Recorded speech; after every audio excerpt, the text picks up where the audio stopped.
രോഹിതേട്ടാ, reporter ചാനലിന്റെ ഇപ്പോഴത്തെ അവസ്ഥ എന്ന് പറയുന്നത് അതിന്റെ നെടുന്തൂണായിരുന്ന, അതിന്റെ മുഖമായിരുന്ന ഒരു അവതാരിക സുജയ പാർവതി ചാനലിൽ നിന്ന് ഇറങ്ങിപ്പോകുന്നു. അപ്പോൾ തിരിച്ചുവരവിന്റെ ഒരു പാതയുണ്ടല്ലോ, തിരിച്ചു വരാൻ വേണ്ടി എന്തും ചെയ്യുന്ന ഒരു പാതയിലൂടെയാണ് അവരിപ്പോൾ സഞ്ചരിക്കുന്നത്. അപ്പോൾ ഇതിനു വേണ്ടിയിട്ട് ഒരു പ്രൊമോ ഇറക്കുന്നു. നമ്മൾ കുറച്ചു മുൻപ് കണ്ട ഒരു വീഡിയോ ഇറക്കുന്നു. അതിൽ എന്താണ് പറയാ, അതിൽ ഭാഗഭാക്കുകളായിരിക്കുന്നത് എന്ന് പറഞ്ഞാൽ എല്ലാ നമ്മുടെ മുതിർന്ന രാഷ്ട്രീയ നേതാക്കൾ എല്ലാവരും ഉണ്ട്. നമ്മുടെ മുഖ്യമന്ത്രി പിണറായി വിജയനും പ്രതിപക്ഷ നേതാവ് വി ഡി സതീശനും ഒക്കെ ഉണ്ട്. അപ്പോൾ ഇതിനെല്ലാം ഉപയോഗിച്ച് മാർക്കറ്റ് ചെയ്ത് തിരിച്ച് വീണ്ടും ഞങ്ങൾ ഇവിടൊക്കെ തന്നെ ഉണ്ട് എന്ന് പറയാൻ ആഗ്രഹിക്കുന്ന ഒരു റിപ്പോർട്ടറിനെയാണ്, ഒരു ഡെസ്പറേറ്റ് ആയ റിപ്പോർട്ടറിനെയാണ് നമ്മൾ കാണുന്നത് അല്ലേ. എതിർശബ്ദങ്ങളെ ഭയക്കാതെ മാധ്യമധർമ്മത്തിൽ ഉറച്ചു നിന്നുകൊണ്ട് മുന്നോട്ട് പോകുന്ന റിപ്പോർട്ടർ ടി വി, അതാണ് അവർ പ്രൊമോയിലൂടെ ഉദ്ദേശിക്കുന്നത്. പിണറായി വിജയനിൽ തുടങ്ങി സുരേഷ് ഗോപിയിൽ അവസാനിക്കുന്ന 10-15ഓളം രാഷ്ട്രീയ നേതാക്കൾ റിപ്പോർട്ടർ ടി വിയെ അകറ്റി നിർത്തുന്ന, റിപ്പോർട്ടർ ടി വിയെ കുറ്റം പറയുന്ന, റിപ്പോർട്ടർ ടി വിയെ കാണിച്ചു കൊടുക്കാമെന്ന് പറയുന്ന ഒരു പ്രൊമോയാണ് അവർ പങ്കുവച്ചത്. അത് റിപ്പോർട്ടർ ടി വി പങ്കുവച്ചിട്ടുണ്ടോ എന്ന് അറിയില്ല. ഞാനത് കണ്ടത് അവിടുത്തെ ഒരു മുതിർന്ന മാധ്യമ പ്രവർത്തകരുടെ പ്രൊഫൈലാണ് കണ്ടത്. മേ ബി അത് റിപ്പോർട്ടർ ടി വിയുടെ ഒഫീഷ്യൽ പ്രൊമോ ആണെന്നാണ് ഞാൻ വിശ്വസിക്കുന്നത്. സംഭവം ശരിയാണ്. പിണറായി വിജയൻ, ഏതാ നിങ്ങൾ channel? Reporter TV. Reporter TV അതല്ലേ കൊടുക്കുള്ളൂ. ജീവിതത്തിൽ ഒറ്റ വെട്ടേ പറഞ്ഞിട്ടുള്ളൂ. പിന്നീട് അങ്ങോട്ട് ഇടതുപക്ഷത്തിന്റെ PR വർക്കുകൾ കൈകാര്യം ചെയ്യുന്ന മാധ്യമമായി റിപ്പോർട്ടർ ടി വി മാറി.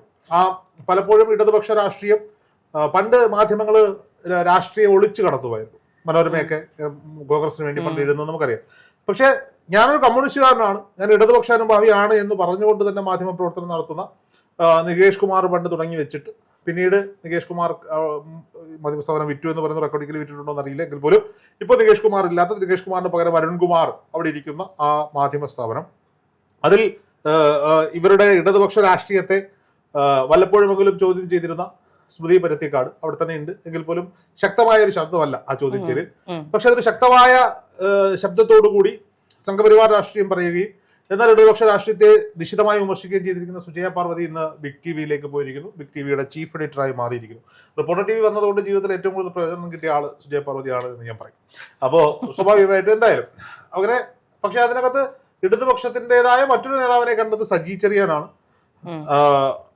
പിന്നീട് അതിനകത്ത് പ്രതിപക്ഷ നേതാവ് വി ഡി സതീശനുണ്ട്, ജോർജ് കുര്യനുണ്ട്, കേന്ദ്രമന്ത്രി ജോർജ് കുര്യൻ, കേന്ദ്ര സഹമന്ത്രി ജോർജ് കുര്യനുണ്ട്, കേന്ദ്ര സഹമന്ത്രി സുരേഷ് ഗോപിയുണ്ട്, യൂത്ത് കോൺഗ്രസിന്റെ സംസ്ഥാന അധ്യക്ഷനും പാലക്കാട് MLA ആയിരിക്കുന്ന പ്രിയങ്കരനായ ആർക്കെന്നുള്ളതല്ല രാഹുൽ മാങ്കൂട്ടത്തിൽ ഉണ്ട്.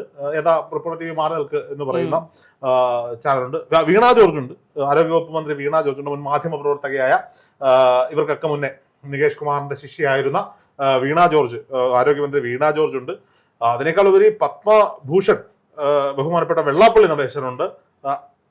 ഒരു എക്സ്പ്രഷൻ ഒക്കെ ഇട്ട് ആദ്യമായിട്ടായിരിക്കും ഒരു മാധ്യമത്തിനോട് നാക്ക് വളച്ച് ഒരു എക്സ്പ്രഷൻ ഒക്കെ ഇട്ട് ഒരു സാമുദായിക നേതാവ്, ഒരു സാംസ്കാരിക നേതാവ് ഒക്കെ സംസാരിക്കുന്നത്. ഈ അവാർഡുകളെല്ലാം വാരിക്കൂട്ടിയത് റിപ്പോർട്ടർ ടി വിയാണ്. പിന്നെ അടൂർ പ്രകാശ് ഉണ്ട്. പക്ഷെ ഇവര് ഈ പ്രൊമോ ഇട്ടപ്പം കാണിച്ചതിനോട് എനിക്ക് ഒരു കാര്യത്തിൽ എതിർപ്പുണ്ട്. അവർ കൊടുത്ത സ്റ്റേറ്റ്മെന്റ് അതുപോലെ കൊടുക്കണമായിരുന്നു. ഇടയ്ക്കുള്ള ഒരു വാക്ക് ഇവർ കട്ട് ചെയ്തിട്ടുണ്ട്.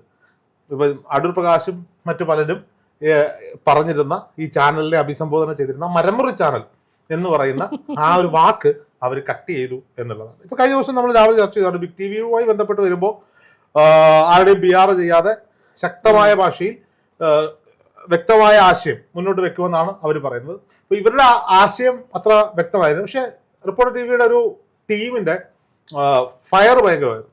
അവരുടെ ഒരു എന്താ പറയുക, എനർജി ലെവൽ അതൊരു വല്ലാത്ത ഒന്നായിരുന്നു എന്നുള്ളതാണ്. ഇപ്പോൾ TV പ്രസാദ് അടക്കമുള്ള ബഹുമാനപ്പെട്ട, നമ്മളൊക്കെ ബഹുമാനിക്കുന്ന ഒരുപാട് കള്ളത്തരങ്ങളും ഒക്കെ കൊണ്ടുവന്നിട്ടുള്ള TV പ്രസാദ് അടക്കമുള്ള മാധ്യമ പ്രവർത്തകർ, അവർക്ക് നല്ല രീതിയിൽ പെർഫോം ചെയ്യാൻ പറ്റിയ ഒരിടമായി റിപ്പോർട്ടർ ടി വി മാറി. പല മാധ്യമ സുഹൃത്തുക്കൾ, ഇപ്പോൾ ഫിറോസ് അലി മുഹമ്മദിനെ പോലെയൊക്കെയുള്ള സീനിയർ ജേർണലിസ്റ്റുകൾക്ക് വളരെ ചുരുങ്ങിയ കാലം, ഒരു മാസം മാത്രമാണ് അവരുടെ എഡിറ്റോറിയൽ പോളിസികളുമായിട്ടൊക്കെ പിടിച്ചു നിൽക്കാൻ സാധിച്ചത്. അത്തരത്തിലുള്ള വിഷയങ്ങൾ അവിടെ നിൽക്കുന്നു. അങ്ങനെ നിൽക്കുമ്പോൾ തന്നെ കാലാനുസൃതം നമുക്ക് ഇതിനകത്ത് ഞാൻ പറയുന്നത്, ഇപ്പൊ ഇതിന്റെ മാനേജ്മെന്റിന്റെ ക്രെഡിബിലിറ്റിയെ പറ്റിയൊന്നും ചർച്ച ചെയ്യാൻ നമ്മൾ പോകുന്നില്ല. അതവിടെ നിൽക്കട്ടെ. അത് അടൂർ പ്രകാശ് പറഞ്ഞിട്ടുണ്ട് UDF അധികാരത്തിൽ വരുമ്പോൾ കാണിച്ചു തരാമെന്നുള്ളത്, അതവിടെ നിൽക്കട്ടെ. പക്ഷെ ആ ഒരു ടീം ആ ഒരു മാനേജ്മെന്റിന്റെ ബ്രില്യൻസ് അതിനെ അംഗീകരിക്കാതിരിക്കാൻ വയ്യ.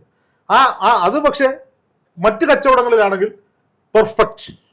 പക്ഷെ മാധ്യമ സ്ഥാപനം എന്ന് പറയുമ്പോൾ ജനാധിപത്യത്തിന്റെ 4 തൂണുകളെന്ന് വിശ്വസിക്കുന്ന മാധ്യമ സ്ഥാപനമാണ്.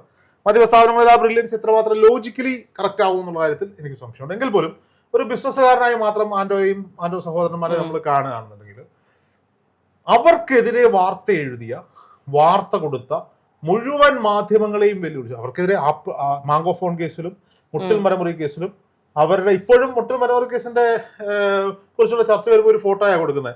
ഒരു ഗ്രില്ലിന്റെ അടുത്ത് വന്ന് ഇവർ 3 മണിക്ക് നോക്കിക്കൊണ്ട് നിൽക്കുന്ന ഒരു ഫോട്ടോ. സത്യം പറഞ്ഞാൽ ആ ഫോട്ടോയ്ക്കകത്ത് ഇവർ ഫേസ് വെച്ചിട്ട് വല്ല കോപ്പറേറ്റും കൊടുത്തിട്ട് അത് കൊടുക്കുന്നവർക്ക് കോപ്പറേറ്റ് അടിപ്പിച്ചത് കണ്ടന്റ് റിമൂവൽ കൊടുക്കണം. അതിനുള്ള ടീമൊക്കെ ഉണ്ട്. എന്താ അവർ ചെയ്യാതെ എനിക്ക് മനസ്സിലാവുന്നില്ല.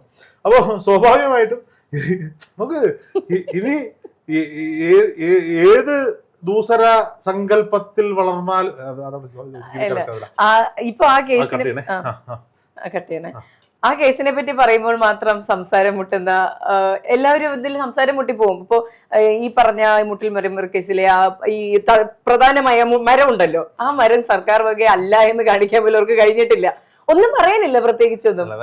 അപ്പോൾ ഇത് ഈ പറഞ്ഞ പോലെ കോപ്പിറൈറ്റ് അടിച്ചു കഴിഞ്ഞാൽ ഇവർ വീണ്ടും എയറിലേക്കാണെന്ന് അറിയാവുന്നത് കൊണ്ടാണ്. ഇനി ആൻഡ്രോ അഗസ്റ്റിൻ പ്രദേശിന്റെ ഉടമസ്ഥയിലുള്ള ആ മാധ്യമ സ്ഥാപനം 28 സംസ്ഥാനങ്ങളിലും ഈ രാജ്യത്ത് ഏതൊക്കെ ഭാഷയിൽ അവരുടെ നെറ്റ്വർക്ക് വളർത്തി ചാനൽ തുടങ്ങിയാലും അവർക്ക് അപമാനമാണ്.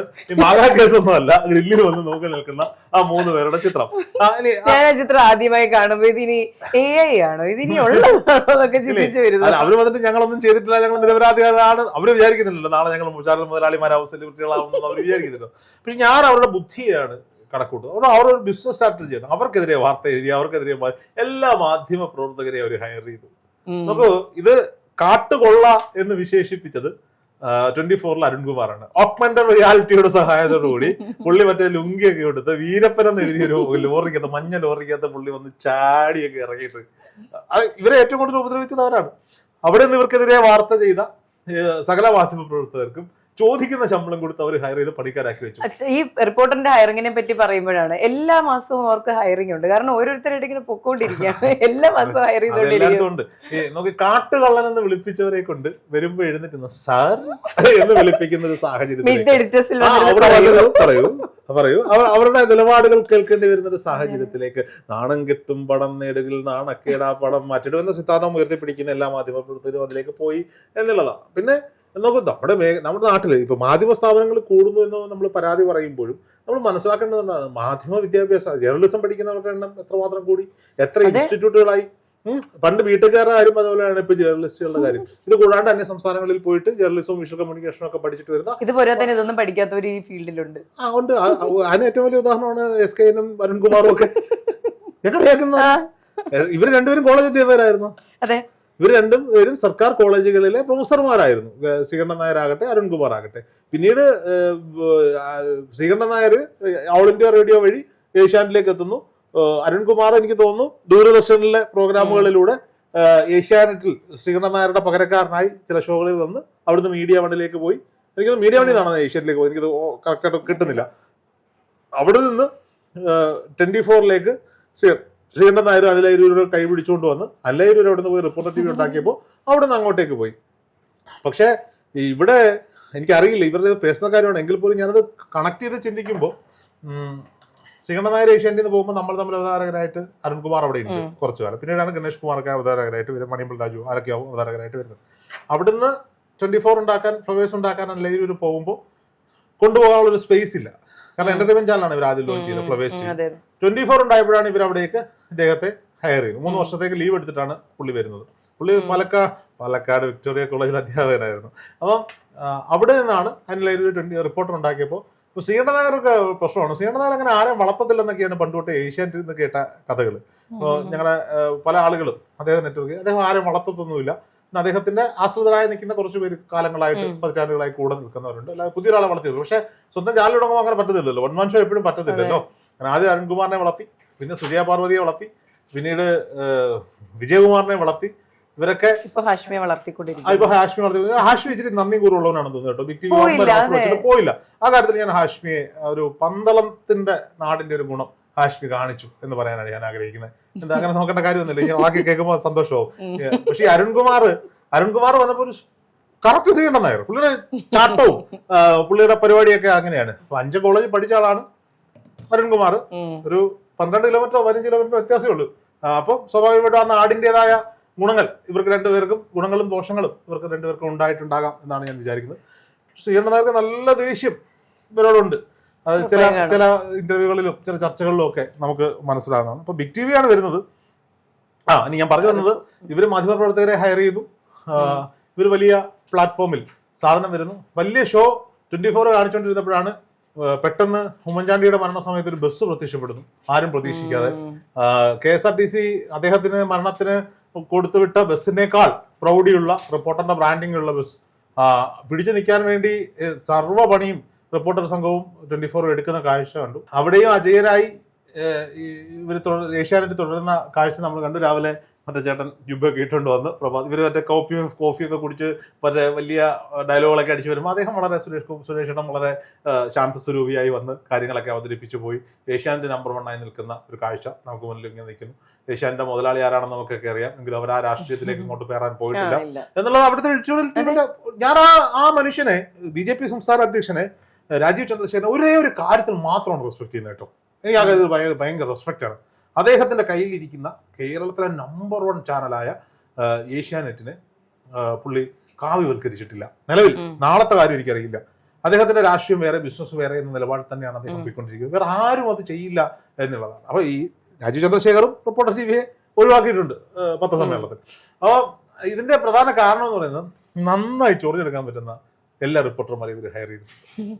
അല്ലാതെ മാക്സിമം ആ കാര്യത്തൊക്കെ TV പ്രസാദിനോട് എനിക്കുള്ള റെസ്പെക്ട് എന്താണെന്ന് വെച്ചാൽ, മുഖ്യമന്ത്രി പിണറായി വിജയന്റെ മുഖത്ത് നോക്കി ചോദിക്കാൻ എല്ലാവർക്കും മടി. ഇപ്പം ഓരോ നമ്മൾ തന്നെ ഈ സ്പിരിച്വൽ കണ്ടിട്ട് പല സ്പിരിച്വൽ ലീഡർമാരും പറഞ്ഞിട്ടുണ്ട്, ഇദ്ദേഹത്തിന് ഭയങ്കര ഓറയാണ്, ഇദ്ദേഹത്തിന് ജാതകം അടിപൊളിയാണ്, ഇദ്ദേഹത്തിന് കമാൻഡിങ് പവർ ഉണ്ട്, രാജാവാകാൻ വേണ്ടി ജയിച്ച ആളാണ് മോഹൻലാല്, നരേന്ദ്രമോദി, പിണറായി വിജയൻ, ഈ പേരുകളാണ് പറയുന്നത്. സത്യമാണ്, മോഹൻലാലിന്റെ മുന്നിൽ ചെന്ന് നിന്നിട്ട് ഇങ്ങനെ മോഹൻലാലിനെ കുത്തി ചോദിക്കാൻ എല്ലാ മാധ്യമപ്രവർത്തകർക്കും പറ്റൂല. അത് അദ്ദേഹത്തിന്റെ ഒരു ഓറയുടെ ഒരു ഗുണമാണ്. ഇനി കുത്തി ചോദിക്കാൻ പറ്റണമെങ്കിൽ അതിനേക്കാൾ വിൽ പവർ ഉള്ള ഒരു മാധ്യമപ്രവർത്തകനായിരിക്കണം. അങ്ങനെയുള്ള ആളുകളെ റിപ്പോർട്ടർ TV ഹയർ ചെയ്ത് വെച്ചിട്ടുണ്ട്. പിണറായി വിജയൻ പത്രസമ്മേളനം നടത്തുമ്പം ചൊറിയാൻ TV പ്രസാദിനെ കൊണ്ട് മാത്രമേ പറ്റൂ. നന്നായി ചൊറിയും, അദ്ദേഹം എന്ത് പറഞ്ഞാലും അതിന്റെ അപ്പുറത്ത് കയറി ചൊറിയും. അപ്പോൾ അത്തരത്തിൽ നന്നായി ആളുകളോട് കുത്തി ചോദിക്കാനും ഇവർക്ക് ഇതിനുള്ള ട്രെയിനിങ് എവിടെ നിന്നാണ് കിട്ടിയെന്ന് എനിക്ക് മനസ്സിലാവാത്തത്. ആക്ഷേപിച്ച് ഇറക്കി വിട്ടാലും പിന്നെയും പറയാൻ പോയി ചോദ്യം ചോദിക്കാനുള്ള ഒരു തൊലിക്കട്ടി ഉണ്ടല്ലോ, ഭയങ്കരമാണ്. രാഹുൽ മാങ്കൂട്ടത്തിൽ റിപ്പോർട്ടർ TV മാറിയിരിക്കും, റിപ്പോർട്ടർ പിന്നെ രാഹുൽ സുരേഷ് ഗോപി മറ്റേ പറയൂ സാർ എന്ന് ചോദിക്കാൻ പറ്റുന്ന ഒരു കൃത്യമായ ട്രെയിനിങ്, ഒരു പ്രോപ്പർ ട്രെയിനിങ് അവർക്ക് ഇവിടെ ലഭിച്ചു. അനിലൂരിന്റെ തലയാണ് എങ്കിൽ പോലും ഞാൻ പറയാണ്. അപ്പോൾ അവർക്ക് വേണ്ടത് കൃത്യമായി ഇത് എടുക്കാൻ പറ്റുന്നത്. ഇപ്പം ഞാൻ മനസ്സിലാക്കുന്നത് ഈ നമ്മുടെ പ്രിയങ്കനായ ഫിറോസ് അലി മുഹമ്മദ് റിപ്പോർട്ടർ TV വിടാനുള്ള ഒരു കാരണങ്ങളിൽ ഒന്ന് ഈ ചെകുത്താൻ ബാല വിഷയമുണ്ടല്ലോ, ചെകുത്താന് നേരെ ബാല തോക്കെടുത്തു എന്ന വിവാദം, അത് റിപ്പോർട്ട് ചെയ്തില്ല എന്നുള്ളത് കൊണ്ട് ഇദ്ദേഹത്തിനോട് ഡെസ്കിൽ ഹാജരാകാനോ എന്തോ പറഞ്ഞു, ഞാൻ മനസ്സിലാക്കുന്നതാണ്. അന്ന് അദ്ദേഹം പറഞ്ഞത് അങ്ങനെയാണ്. അത് പുള്ളിക്ക് അങ്ങോട്ട് ഇഷ്ടപ്പെടാതിരിക്കുകയും അദ്ദേഹം ഇത് റിപ്പോർട്ട് ചെയ്യാത്തതിന് അതിനകത്ത് അദ്ദേഹത്തിൻ്റെതായ കാരണമുണ്ട്. കാരണം അദ്ദേഹം അവിടെ പോയിട്ട് ഈ ചെകുത്താന് വേണ്ടി റിപ്പോർട്ട് ചെയ്യണം. അതിന്റെ തലേ ദിവസമാണ് ചെകുത്താൻ ലൈവിൽ വന്നിട്ട് ഈ മെട്രോ പില്ലറുകളിൽ ഇരിക്കുന്ന സുജയ പാർവതിയുടെയും റിപ്പോർട്ടർ TVയുടെയും ടീമിനെ നോക്കിയിട്ട് അവരെ ആക്ഷേപം പറഞ്ഞുകൊണ്ടൊരു വീഡിയോ ഇട്ടു. സ്വാഭാവികമായിട്ടും ആ മാധ്യമ സ്ഥാപനത്തിനുള്ള സ്നേഹം കൊണ്ട് ഇവർക്കൊപ്പം നിൽക്കണ്ട എന്ന് വിചാരിച്ചിട്ട് അദ്ദേഹം ആവശ്യമില്ലാത്തൊരു ഇമ്പോർട്ടൻസ് ആ വാർത്തയ്ക്ക് കൊടുക്കണ്ട എന്ന് വിചാരിച്ച് സ്കിപ്പ് അടിച്ചൊരു സാധനമാണ്. അവിടെയാണ് ഇവർ അത് ഏറ്റെടുത്ത് റിപ്പോർട്ടർ TVയാണ് പിന്നീട്. നമ്മൾ മനസ്സിലാക്കണം, അവർക്കെതിരെ അതൊരു ആവശ്യമില്ലാത്ത വാർത്ത, പല വാർത്തകളും ആവശ്യമില്ലാത്ത വാർത്താ പ്രാധാന്യം കൊടുത്ത് ഹൈപ്പടിച്ച് കൊണ്ടുവരുന്ന ഒരു സാഹചര്യം ഈ ചാനലുകൾക്ക് എല്ലാവർക്കും ഉണ്ട്. അദ്ദേഹം ആ ഒരു ധാർമ്മികത പിടിച്ചു. ഇവൻ നാട്ടുകാർക്കെല്ലാം എതിരെ വീഡിയോ ഇട്ട് കിടക്കുന്ന ഒരുത്തൻ അവന്റെ ഒരു സംഭവം കൊണ്ടൊന്ന് റിപ്പോർട്ട് ചെയ്യേണ്ട എന്നൊരു സാധനം അദ്ദേഹം എടുത്തു. കാരണം ഇവരുടെ റിപ്പോർട്ടർ TV തന്നെയാണ് ആദ്യം പോയിട്ട് വേറൊരു റിപ്പോർട്ടർ പോയിട്ട് ഇത് അടിച്ച് ഹൈപ്പിലേക്ക് കൊണ്ടുവരുന്നത്. അപ്പോൾ ഇത്തരത്തിൽ കുറെ സാഹചര്യങ്ങളുണ്ട്. പിന്നെ റിപ്പോർട്ടർ TV വന്നതിന് ശേഷമാണ് പുതിയൊരു സംസ്കാരം കണ്ടത്. ഒരു പരിപാടിക്ക് ഒരു ബൈറ്റ് വെച്ചാൽ അവരുടെ 3 മൈക്കാണ്. ശ്രദ്ധിച്ചിട്ടുണ്ടോ? മിനിമം റിപ്പോർട്ടർ TVയുടെ 2 മൈക്കുകളുണ്ട്. പ്രധാനപ്പെട്ട സ്ഥലങ്ങളിലെല്ലാം 2 മൈക്കാണ് റിപ്പോർട്ടർ TVക്ക്. അതായത് 2 ക്യാമറമാനും 2 റിപ്പോർട്ടർമാരും അവിടെ ഉണ്ടാവും. ഒരു ആംഗിളിൽ നിന്നുള്ള വിഷ്വൽ അവർ വേറെ ആർക്കും കൊടുക്കൂല. അവര് തന്നെ ഊറ്റിയെടുക്കുന്ന ഒരു സാഹചര്യത്തിലേക്ക് അവരതിനെ കൊണ്ടുവന്നു. അവരുടെ കളറും ഈ ലോഗോയും ഒക്കെ ഭയങ്കര അട്രാക്റ്റീവായി.